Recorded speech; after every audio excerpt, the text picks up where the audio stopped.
It started with a whisper, a sentence so sharp it could cut the air in two. She said, "You shouldn't touch me like that." And I remember laughing nervously, trying to hide the heat rushing up my neck. I told her, "Then stop looking at me that way." It sounded bold, maybe even cruel, but the truth? It was the only thing I could say in that moment. Even now, when I replay it in my head, it doesn't feel real. The room was dim, shadows stretched across the floor, and I swear her eyes were doing something to me, like pulling me into a place I shouldn't have been. Let me back up. My name is Daniel, 24, nothing special about me. I work late shifts, live in a one-bedroom apartment that smells like coffee and burnt toast, and I'm the guy most people would walk past without a second glance. But she never walked past me. She always stopped, always turned, always watched. The first time I noticed her gaze, it wasn't subtle. It was piercing, like she could see every thought in my head before I even had it. And I told myself it was innocent, just curiosity, maybe even friendly. But the longer it went on, the less innocent it felt. Her silence spoke louder than words. And when she finally did speak, when those words came out of her mouth, "You shouldn't touch me like that," it wasn't fear I heard. It was something else. Something dangerous. You know when you're a kid, and someone dares you to go down into the basement, where it's dark and you're sure something is hiding just behind the water heater. That's what it felt like. A thrill mixed with terror. I couldn't decide if I wanted to run away or lean in closer. The strangest part? I didn't even remember reaching for her. My hand had moved before my brain caught up, like something invisible was pulling me toward her. And the way she looked back, steady, unblinking, she wasn't resisting. She was waiting. I wish I could tell you it ended there. That I shrugged it off, laughed, and never crossed that line again. But that's not what happened. Because sometimes, when someone looks at you a certain way, it feels less like a choice and more like gravity. And gravity doesn't let you walk away. That night was the beginning. The beginning of something I thought I could control, something I thought I understood. But what came after? That's the part that still keeps me awake at night. Because her words weren't just a warning. They were a door. And the second I stepped through it, there was no going back. And the way she looked at me after I replied, that's the look I can't forget. But I'll tell you this much. What happened next wasn't what I expected. Not even close. Before that night, before those words, things between us had always felt complicated. Not messy, not dramatic, just complicated in a way neither of us wanted to admit. Her name was Claire. She was 22, 2 years younger than me, and the kind of person you couldn't ignore, even if you wanted to. People noticed her, not just because she was pretty, though she was, but because she carried herself like she knew something the rest of us didn't.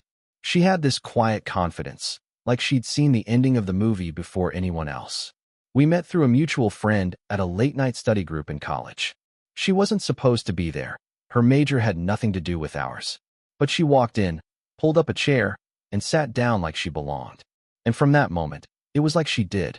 I remember the first time we really spoke. Not small talk, not the casual pass me the notebook kind of words, but an actual conversation. She asked me why I always wore black. I laughed and told her it wasn't some deep statement, I just didn't know much else.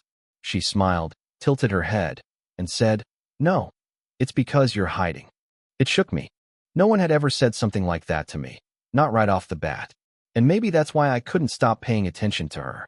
She noticed things, the kind of things most people missed. And every time her eyes lingered on me, I felt exposed, like she was peeling back layers I didn't even know I had. At first, it was harmless. We'd bump into each other at coffee shops, swap stories during study breaks, share playlists. But the looks lasted longer. The silences stretched wider. And sometimes, when the group laughed or the world carried on around us, it felt like she and I were caught in some invisible thread, tugging us closer. The strange part? We were never officially anything. No labels, no promises. She had a boyfriend once, a guy named Eric, but even when she was with him, her eyes kept finding me. And when Eric eventually faded out of the picture, she didn't cry. She didn't break. She just looked at me with that same, knowing stare, like she'd been waiting for something to shift. I told myself not to fall into it. Told myself it was dangerous. But the more I resisted, the more it felt like resisting gravity itself. You don't fight the pull forever. And maybe that's why, on that night, when her hand brushed mine, I didn't pull away. Maybe that's why my words came out sharper than I intended. Because the truth is, I wasn't just reacting to her touch. I was reacting to everything we'd been building toward for months. The tension, the stares, the unspoken questions neither of us dared to ask. She said, "You shouldn't touch me like that." But what she didn't say was louder. And it's what came after, in the silence that followed, that still haunts me. Because silence, when it stretches too long, always means something's about to break. After that night, nothing felt the same. The air between us was heavier, like every word and every glance carried twice the weight it used to. We didn't talk about what had happened, but we didn't ignore it either. It just lingered, like smoke after a fire you thought you'd put out. Claire kept showing up. At first, it was by accident. She'd pass by my apartment, claiming she was in the neighborhood. She'd sit across from me at the library even when there were 10 empty tables around. And whenever our eyes locked, there it was again, that unspoken challenge, that pull neither of us wanted to name. I told myself I could handle it, that nothing would happen if I just kept my distance. But that's the problem. She never let the distance stay for long. One evening, she came over unannounced. My doorbell rang, and there she was, holding a bag of takeout like it was the most casual thing in the world. "You look like you hadn't eaten," she said. I hadn't told her that, but somehow she knew. We ate in silence, the only sound the clink of chopsticks against plastic. But underneath that silence was electricity. Her knee brushed mine under the table, and neither of us moved away. It wasn't an accident. It never was. "Why do you do that?" I finally asked. She looked at me, calm but unflinching. "Do what?" "Look at me like you're daring me to do something I'll regret." Her lips curved into the faintest smile, one that didn't reach her eyes. "Maybe I am." The words sank into me like poison and honey at the same time. My chest tightened. Every logical thought told me to push her out the door, to cut the string before it snapped. But logic didn't stand a chance against the way she was watching me. And then she leaned in. Not close enough to touch, but close enough that I could feel the warmth radiating off her skin. "Daniel," she whispered, "if you want me to stop, just say it." I opened my mouth, but no words came out. And in that moment, I realized something terrifying. Whatever this was, I wasn't the one in control anymore. After that night with the takeout, I couldn't sleep. My chest was restless, my mind running circles around itself. Every time I closed my eyes, I saw her face, too close, too calm, too knowing. It was like she had planted something inside me that I couldn't shake off. Days blurred together, but Claire didn't fade. She was everywhere. I'd catch her outside my apartment at odd hours, leaning against the lamppost like she belonged there. She'd text me late at night, cryptic messages that made no sense on the surface but made my stomach knot. "Do you ever feel like you're being pulled somewhere you shouldn't go?" I never answered those messages, but I never deleted them either. The tension between us grew unbearable. We didn't need to speak it out loud. It was in every glance, every pause, every silence that lasted 1 second too long. And then came the night that everything nearly broke. It was raining hard. One of those nights when the world feels drowned out, when the sound of water is louder than your thoughts. I was sitting by my window, trying to distract myself with music, when there was a knock at the door. Of course, it was her. Her hair was soaked, plastered against her face, her clothes sticking to her skin. She didn't even ask. She just stepped inside, dripping water onto the floor. "You're going to catch pneumonia," I said, grabbing a towel and tossing it to her. But she didn't dry off. She just stood there, clutching the towel like it was an excuse to stay longer. "Daniel," she whispered, her voice trembling, not from the cold, but from something else, something I couldn't name. "Why do you keep fighting this?" "I'm not fighting anything," I lied, my throat dry. She stepped closer, water trailing behind her, her eyes locked on mine. "Yes, you are. I see it in you. You want this just as much as I do." My pulse hammered against my ribs. I backed up, but she followed. Every step I took away, she closed the gap, until my back hit the wall. Her hand lifted, slowly, deliberately, until it hovered near my chest. Not touching, just close enough that I could feel the heat radiating off her fingers. "This is wrong," I whispered, but even I didn't sound convinced. Her smile was faint, almost sad. "Then why does it feel like the only thing that's right?" The room was silent, except for the rain pounding against the glass. And for the first time, I realized this wasn't just attraction. It was something darker, something neither of us could stop, even if we wanted to. And then, she leaned in, so close I could feel her breath. "Do you want me to stop?" she asked again. But before I could answer, the lights flickered, once, twice, then cut out completely. And in the darkness, I felt her hand finally press against me. The blackout swallowed the room, but I swear her hand burned against my chest like fire. I opened my mouth to speak, to tell her to stop, when I heard something, another sound. It wasn't the rain. It was footsteps. Inside my apartment. I froze. My place was small, too small for anyone to hide in without me noticing. But in the darkness, I heard them clearly, slow, deliberate steps moving across the floor. "Claire," I whispered, my voice tight.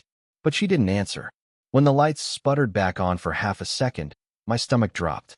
She wasn't standing in front of me anymore. She was across the room, and between us was someone else. A shadow I couldn't place, tall and still, standing exactly where she had been seconds before. The lights cut out again, plunging us back into black. My chest seized, and that's when I heard her voice, too calm, too steady, coming from the darkness. "Daniel, I told you not to touch me like that. Because once you do, you're not just mine anymore. You're his." The darkness pressed in, thick and suffocating, as if the walls themselves had closed around me.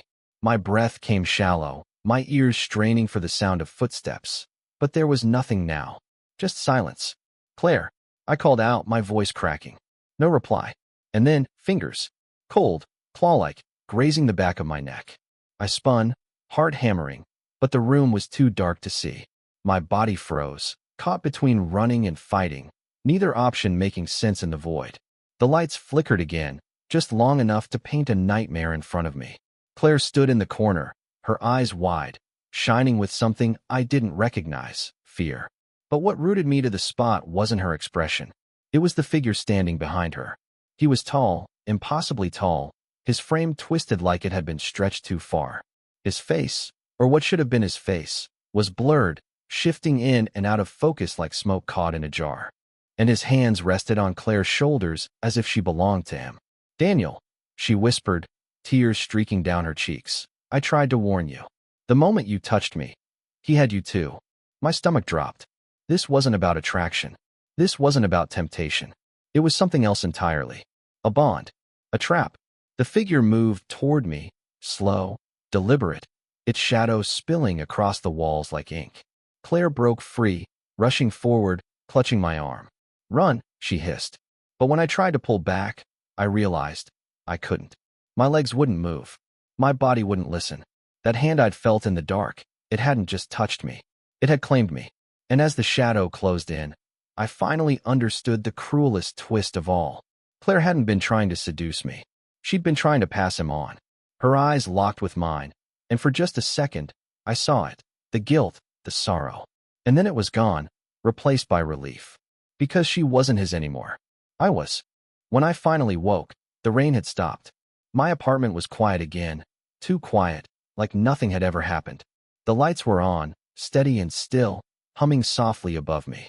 I was lying on the floor, my body heavy, my chest aching like someone had pressed down on it all night. For a moment, I thought I had dreamed it all. Claire, the shadow, his touch. Maybe it was exhaustion.